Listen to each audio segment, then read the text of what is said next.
గోల్కొండ జగదాంబిక అమ్మవారి సికింద్రాబాద్ బంగాళ దేవస్థానం ఉమ్మడి దేవాలయాలు హైదరాబాద్ తెలంగాణ వ్యాప్తంగా అంతా మరి బోనాల జాతర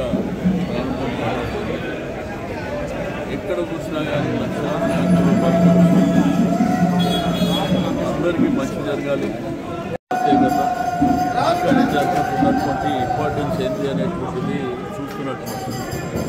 అయితే మనము 13వ తారీఖు నాడు మరి మధ్యరాత్రి అర్లీ అవర్స్ 3 గంటల నుంచి ప్రారంభమైనటువంటి బోనాలు అనుకోవాలి. ఆ తర్వాత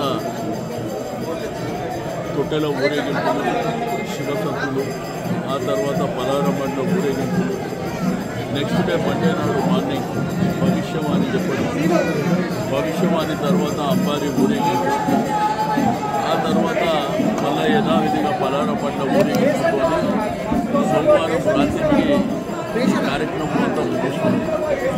అది 13, 14.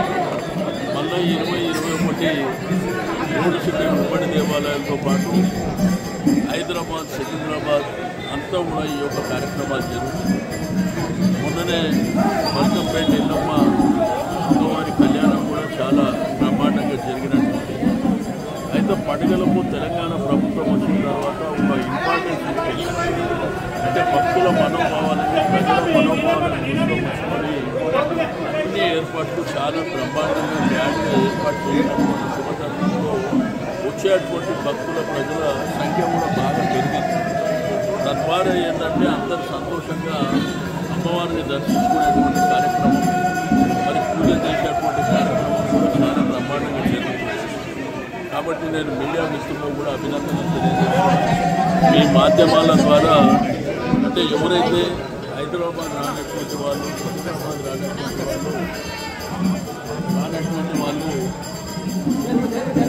టీవీలలో కూడా చూసుకునేటువంటి కార్యక్రమాన్ని మరి మీరు కల్పించినటువంటి సందర్భం. కాబట్టి మరి ఈరోజు అత్తెల్లి మల్లికార్జునరావు, శ్రీనివాసరావు ఆధ్వర్యంలో ఇక్కడ నుంచి మొదటి బోనం సమర్పించడం జరుగుతుంది. కాబట్టి మరి అందరికీ కూడా నేను శుభాకాంక్షలు తెలియజేస్తాను.